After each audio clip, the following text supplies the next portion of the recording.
Gold hub తాకట్టులో ఉన్న బంగారాన్ని విడిపించి కొనబడును. అదే రోజు ఆన్లైన్ ధరకు కొని డబ్బులు ఇవ్వబడును. తండ్రి ఉన్న పాప ఏదైతే ట్రోలింగ్ చేస్తా ఉన్నారో దాని మీద చాలా మంది కూడా స్పందించారు. మీరు ఏ విధంగా అనుకుంటా ఉన్నారు? విజయశాంతి గారి సినిమా ఒకటి వచ్చింది, ప్రతిఘటన అని. అందులో ఒక పాట ఉంటుంది, ఏమైపోతుంది ఈ భారతదేశం, ఏమైపోతుంది ఈ సభ్య సమాజం అని. అలా తయారైంది ఇప్పుడు మన సమాజం.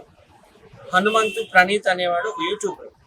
వాడి పని ఏంటంటే ఏదైనా సినిమా రిలీజ్ అయితే ఆ సినిమా మీద ట్రోలింగ్ చేయడము, ఏదైనా ఇన్స్టాగ్రామ్లో రీల్స్ వైరల్ అయితే ఆ రీల్ తీసుకొచ్చి నలుగురిని కూర్చోబెట్టి దాని మీద బ్యాడ్ కామెంట్స్ చేయడం ఆయనకు అలవాటు. సో అదే క్రమంలో ఈరోజు చైల్డ్ అబ్యూస్ చేశాడు. అమెరికాలో ఉంటున్నటువంటి మన ఎన్ఆర్ఐస్, మన తెలుగు వాళ్ళే, ఒక తండ్రి వస్తాడు, వచ్చి రీల్ చేస్తాడు మన కూతురుతో. ఫస్ట్ ఇట్లా బెల్ట్ తీస్తాడు, అంటే నేను కొడుతున్నాను బేబీ అన్నట్టు బెదిరించినట్టు. మేము వణికిపోతుంటది. తర్వాత ఆ బెల్ట్నే ఊగిల్లా చేసి కూర్చోబెట్టి ఆడిస్తాడు. అది నిజంగా తండ్రి కూతురు ప్రేమ అంటే అది చాలా బాగా, నాకు కూడా నచ్చింది. అది కూడా నేను చూశాను, అది బాగా వీడియో కూడా వైరల్ అయింది. సో 4-5 సంవత్సరాల పాపకి ఒక తండ్రికి ఇట్లా అక్రమ సంబంధం పెట్టినట్టు మాట్లాడడం నిజంగా నీచాతి నీచం. ఇట్లాంటి వాటిని తక్షణమే శిక్షించాలి. నిజంగా సాయి ధర్మ తేజ్ గారికి స్పెషల్ థ్యాంక్స్. చిరంజీవి గారి మేనల్లో ఆయన మన ఆంధ్ర సీఎం చంద్రబాబు నాయుడు గారికి, అలాగే తెలంగాణ సీఎం రేవంత్ రెడ్డి గారికి, అలాగే పోలీసులు ఈ న్యూస్ చేరవేశారు. దానికి రేవంత్ రెడ్డి గారు కూడా స్పందించారు. Thank you so much for bringing this information to my notice అని కూడా అన్నారు. ఖచ్చితంగా ఆయనకి జీవిత ఖైదు వేయాలండి. ఎందుకంటే చిన్నపిల్లలు దేవుడితో సమానం. ఏవి పిచ్చి పిచ్చిగా మాట్లాడుతున్నారు, ఏదో ఒక ఏంటంటే లిటిల్ స్టార్, లాలీపాప్ అన్నట్టు అసలు వినడానికి చాలా ఘోరంగా ఉన్నాయి. అసలు ట్రోలింగ్ చేసిన వాళ్ళందరూ లోపల వేయాలి. అసలు వాళ్ళు ఏమో జర్నలిజం అంటే ఏంటి? జర్నలిస్ట్ లైక్ ఏ బ్రిడ్జ్. ఒక నది ఉంటుంది, నది మీద బ్రిడ్జ్ ఉంటుంది. నది యువతల వైపు ప్రజలు ఉంటారు, యువతల వైపు ప్రభుత్వం ఉంటుంది. సో ఈ ప్రభుత్వం నుండి పథకాలన్నీ ప్రజలకు వెళ్ళాలి, ప్రజలకు అభివృద్ధి అవ్వాలి, ప్రజా సమస్యలన్నీ ప్రభుత్వం దగ్గరికి రావాలి. సో జర్నలిస్ట్ అంటే ఏంటి? ఒక బ్రిడ్జ్ లాంటి వాడు అనమాట ప్రజలకి ప్రభుత్వం మధ్యలో. కానీ వీళ్ళు ఏం చేస్తున్నారు? ప్రతి ఒక్కరు కూడా ఒక యూట్యూబ్ ఛానల్ పెట్టేయడం, ట్రోలింగ్స్ చేయడం. ట్రోలింగ్స్ వల్ల కూడా చాలా మంది చనిపోతారు. ఆ మధ్య ఆంధ్రాలో కూడా ఎవరు చనిపోయారని విన్నాను. ఒక ఆమె, ఒక లేడీ ట్రైన్ కింద పడిపోయింది ట్రోలింగ్ చేయడం వల్లే. సో ఈ ట్రోలింగ్స్ అనేవి చాలా ప్రమాదకరం. వీడు కూడా మంచి ఫ్యామిలీ నుండి వచ్చాడు ఈ హనుమంత్ ప్రణీత్ అనే వ్యక్తి. ఈ యూట్యూబ్ ఛానల్ కూడా నాకు తెలుసు, లక్షల్లో ఈయన ఫాలోవర్స్ ఉన్నారు. వాళ్ళ అన్న కూడా ఉన్నాడు, వాడి పేరు అజయ్, హనుమంతు అజయ్. వాళ్ళ డాడీ అయితే ఐఏఎస్ ఆఫీసర్ అనమాట. వీళ్ళు శ్రీకాకుళం జిల్లా, శ్రీకాకుళం నుండి వచ్చారు వీళ్ళు హైదరాబాద్లో. వాళ్ళ డాడీ ఎప్పుడు కూడా మా ఆంధ్ర గవర్నమెంట్లో ఒక ఐఏఎస్ ఆఫీసర్గా వర్క్ చేస్తున్నాడు. ఈ ప్రణీత్ వాళ్ళ అన్నకు పెళ్ళైనప్పుడు ఈ అజయ్కి అప్పుడు సీఎం చంద్రబాబు నాయుడు సీఎం హోదాలో వచ్చి అక్షంతలు వేసి బొక్కి కూడా ఇవ్వడం జరిగింది. అంత మంచి ఫ్యామిలీ నుండి తండ్రి ఐఏఎస్, వాళ్ళ అన్న కూడా మంచి సేవా కార్యక్రమాలు అన్నీ చేస్తాడు యూట్యూబ్ ఛానల్లో. ఆయనకి మిలియన్స్లో వ్యూస్ ఉన్నాయి అనమాట. ఛానల్ పేరు నాకు తెలియదు, హనుమంత్ అజయ్ అని. అన్ని సేవా దాన ధర్మాలన్నీ చేస్తుంటాడు. అటు ఫిలాంథ్రోపిక్స్ వర్క్స్ అని కూడా. వీడు ఒకటే పిచ్చోడ్లా తయారు, ఏదో అంటారు కదా తులసి వనంలో గంజాయి మొక్కని అట్లా తయారయ్యాడు. అందరినీ ట్రోలింగ్ చేయడమే, సినిమాలో ట్రోలింగ్ చేయడమే, తర్వాత ఏమైనా రీల్స్ వైరల్ అయితే వాటిని ట్రోలింగ్ చేయడమే. ఇదైతే మాత్రం క్షమించడానికి నేరం అండి. ఈ ప్రణీత్ అనేవాడి సినిమా కూడా నేను చూశాను, సుధీర్ బాబు సినిమా. ఇందులో విలన్గా చేశాడు, తమిళ్ డాన్ గెటప్లో వస్తాడు. చాలా చూశాను ఈయన యాక్టివిటీస్ అన్ని కూడా. కానీ ఇది మాత్రం క్షమించడానికి నేరం. ఆ వీడియో తీసుకుని ఏదో తండ్రి పాపతో సరదాగా తీసుకునేది. ఫస్ట్ బెల్ట్ తీసి ఆమె బెదిరించినట్టు, తర్వాత ఆ బెల్ట్ని ఊయల్గా మార్చి ఆ బెల్ట్ మీద కూర్చోబెట్టి ఇలా ఊపుతుంటాడు. దాన్ని వీళ్ళు ఘోరంగా ఫస్ట్ లైక్ కొట్టాడు అంటాడు బెల్ట్ తీయగాని, అంటే కూతురు ఏదో చేస్తాడని. మళ్ళీ కూతురు ఆడించేసరికి మళ్ళీ దాన్ని లైక్ కొట్టేశాడు.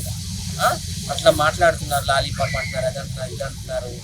చాలా ఘోరం అసలు. ఇలాంటి నీచులు నిజంగా తీసుకెళ్ళి చంచల్పూట జైల్లో వేయాలి, జీవిత ఖైదు వేయాలని నేనైతే కోరుకుంటున్నాను.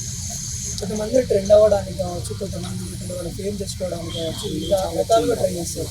అదే ట్రై చెప్తున్నాడు కదా. ఇప్పుడు వాళ్ళందరినీ తీసుకుందాం, అజయ్ ఆయన అన్ని కూడా మంచి పెడతాడు. మీరు చూడండి కాబట్టి కంటెంట్ అని ఫిలాంథ్రోపిక్స్ వర్క్స్ అన్నీ ఆయన పెడతాడు. అంటే ఏంటి? సేవా కార్యక్రమాలకు సంబంధించినవన్నీ అలా అన్నీ పెడతాడు. వాళ్ళన్ని మిలియన్స్లో సబ్స్క్రైబర్స్ ఉన్నారు. ఈ ఎదవ వచ్చేసి అందరినీ ట్రోలింగ్ చేయడమే. ప్రతి సినిమా రిలీజ్ అయితే ట్రోలింగ్ చేస్తాడు, ప్రతి ఒక్కరి ట్రోలింగ్ చేయడమే. కానీ ఇప్పుడు జనాలు కూడాను ఇది చాలా బ్యాడ్ థింగ్. జనాలు కూడా ఎక్కువ బ్యాడ్ వే చూస్తున్నారు అన్నీ కూడా. మంచి చూడటంలా అది చాలా అవమానకరం మనకి నిజంగా. మంచి విషయాలు ఏమైనా పెట్టి చూస్తున్నారమ్మా? చూడటం లేదు. అది ఎవరినో ట్రోలింగ్ చేసి, ఎవరినో అపహాస్యం చేసి, ఎవరినో కించపరిస్తే మాత్రం అబ్బా ఫన్నీగా ఉన్నాయని చూస్తున్నారు. ప్రజలు ఒక మైండ్ సెట్ కూడా మారాలని ఈ సందర్భంగా నేను అందరికి గుర్తు చేస్తున్నాను. అట్లాంటి వాళ్ళు ఎంకరేజ్ చేయకండి. ట్రోలింగ్ ఉన్న యూట్యూబ్ ఛానల్ని నిజంగా సబ్స్క్రైబ్ చేసుకుంటే మాత్రం అన్సబ్స్క్రైబ్ చేసుకోండి. ఇలాంటి వాళ్ళు ఎంకరేజ్ చేయకండి. నేను అందరికి చెప్పేది ఒకటే, ఈ హనుమంతు ప్రణీత్ అనే వ్యక్తి నిజంగా క్షమించాలని నేరం చేశాడు. ఒక మంచి ఫ్యామిలీ నుండి వచ్చి ఇలాగా ఒక తండ్రి కూతురుకున్న అనుబంధం అందరికీ తెలుసు. అసలు తల్లి కూతురు కంటే కూడాను తల్లి ఏముంది, తల్లికి కూడా అనుబంధం ఉంటుందిలే, కానీ వదిలేస్తుంది. వదిలేయడం అంటే అదే ఒక 9 నెలలు మోసి. కానీ తండ్రి బరువు బాధ్యతలు ఎక్కువ, జీవితకాలం కూతురు మోస్తాడు. పెళ్లి చేసేసినా కానీ తండ్రికి ఆ బాధ్యత ఉంటుంది. అందరూ మనం చాలా సినిమాలు మనం చూసాము, ప్రతి ఒక్కరు కూడా తెలుస్తుంది. సో అలాంటి అనుబంధం అది గొప్పది. తల్లి కూతురు అనుబంధం కంటే కూడాను తల్లి తండ్రి అనుబంధమే చాలా గొప్పది. అలాంటి అనుబంధాన్ని వక్రీకరిస్తూ ఇలాగా చైల్డ్ అబ్యూస్ చేయడం అనేది చాలా నేరము, ఘోరము.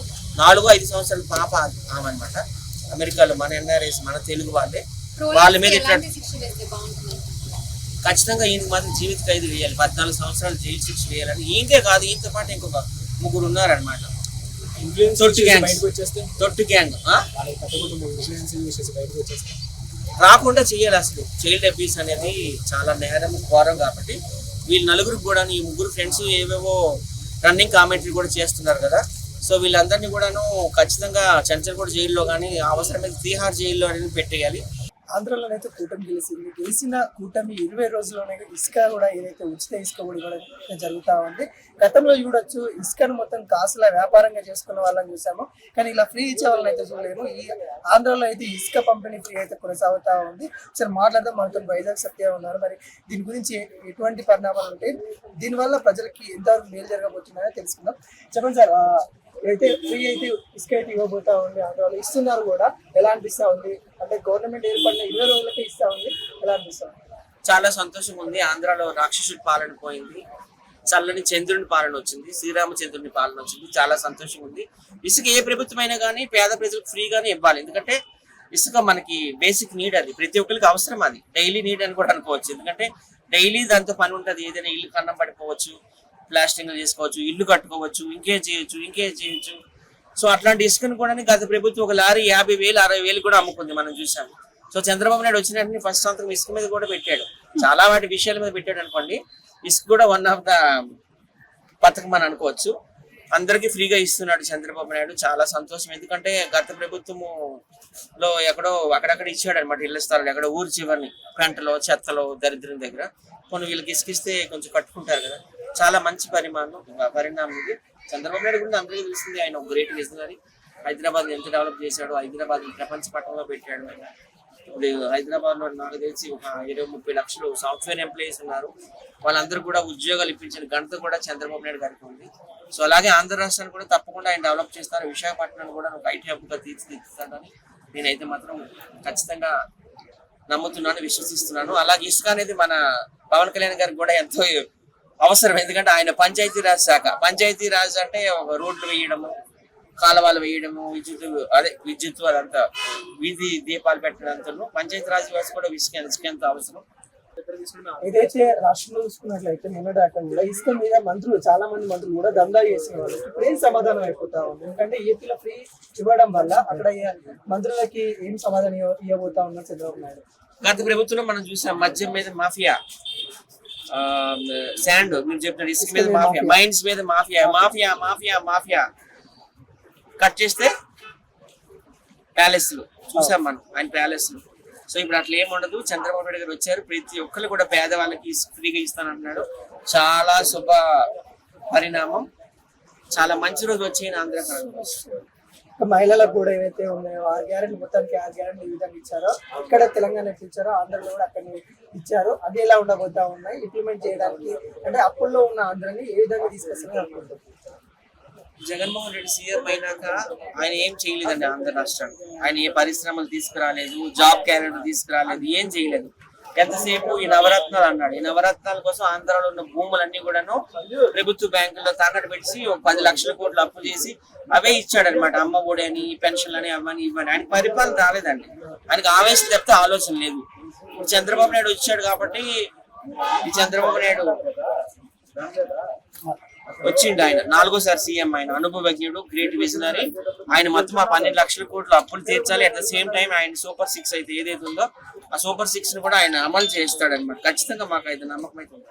ఇంకోటి చాలా వరకు ఫేస్ చేసేది ఆయన పథకాలు పెట్టాడు అన్నారు కదా, 3 గ్యాస్ సిలిండర్లు ఫ్రీ, అలాగే 18 సంవత్సరాలు నిండిన ప్రతి ఒక్క మహిళకి 1500 పెన్షన్ లాగా ప్రతి నెల, అలాగే వృద్ధులకి వాళ్ళకి 4000, నిరుద్యోగ వృత్తి ఎంత 3000 4000 ఫస్ట్ నెలలో 7,000, సెకండ్ నెల నుంచి 4,000. అవన్నీ కూడా ఆయన సక్రమంగా అమలు చేస్తారు. ఖచ్చితంగా ఆంధ్రాని డెవలప్ చేస్తారు. విశాఖపట్నాన్ని ఆయన ఆర్థిక రాజధాని చేస్తారని ప్రామిస్ చేశారు, ఫైనాన్షియల్ క్యాపిటల్. అలాగే ఆంధ్రాలో ఉన్న విశాఖపట్నం అంటే టాప్ 10 సిటీస్ లో ఒకటి మన ఇండియాలో. సో వైజాగ్ కూడా ఖచ్చితంగా హైదరాబాద్ లాగానే ఈ గచ్చిబౌలి ఇట్లాగా ఐటీ హబ్ చేస్తారు. అలాగే బస్సు ఫ్రీ అన్ని కూడా తీసుకొస్తారని నాకు ఇది నమ్మకం ఉందండి. ఓకే. ఆంధ్రాని అభివృద్ధి పదంలో ఖచ్చితంగా చంద్రబాబు నాయుడు గారు నడిపిస్తారు. తెలుగుదేశం ఇదేం ఫస్ట్ టైం కాదు కదా, ఆల్రెడీ ఎన్టీఆర్ 3 times సీఎం అయ్యారు, చంద్రబాబు 4 times అయ్యారు. 7 సార్లు అవకాశం ఇవ్వడం అనేది ఈ 40 సంవత్సరాల వ్యవధిలో చాలా గ్రేట్. అది చాలా బాగా డెవలప్ చేస్తారు. ఒకటి నిరుద్యోగుల కోసం ఏం చేస్తే బాగుంటుంది అందులో, ఎందుకంటే చాలా మంది ఆంధ్ర వాళ్ళు తెలంగాణ, హైదరాబాద్, బెంగళూరు సైడ్ వెళ్తా ఉన్నారు. వాళ్ళకి ఏం చేస్తే బాగుంటుంది? నిరుద్యోగుల కోసం జాబ్ క్యాలెండర్ తీసుకురావాలి. ఆల్రెడీ 16,000 జాబులు ఇచ్చేసారు కదా, ఇంకా మళ్ళీ ప్రతి సంవత్సరం కూడా తీసుకురావాలి. ఆయన 5 సంవత్సరాల్లోకి తప్పకుండా 2 లక్షల జాబులు తీసుకొస్తా అన్నాడు. అలాగే పరిశ్రమలు కూడా రావాలండి. విశాఖపట్నం అంటే ఆల్మోస్ట్ 900 కిలోమీటర్ సముద్ర తీర ప్రాంతమే ఉంది. శ్రీకాకుళం నుండి నెల్లూరు వరకు ఉంది, చెన్నై వరకు ఉంది మొత్తం. సో పోర్ట్లన్నీ ఎక్కువ రావాలని నేను కోరుకుంటున్నాను. అలాగే మంచి మంచి పరిశ్రమలు కూడా రావాలి.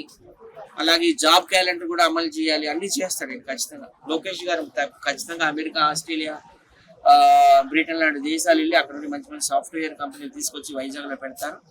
అలాగే మన పవన్ కళ్యాణ్ గారు మొత్తం పంచాయతీరాజ్ గ్రామీణ అభివృద్ధి శాఖ మంత్రి కాబట్టి ఆయన రోడ్లు అన్ని బాగేసి విద్యుత్ దీపాలన్నీ చేస్తారు. అందరూ కలిసికట్టుగా చేస్తారు.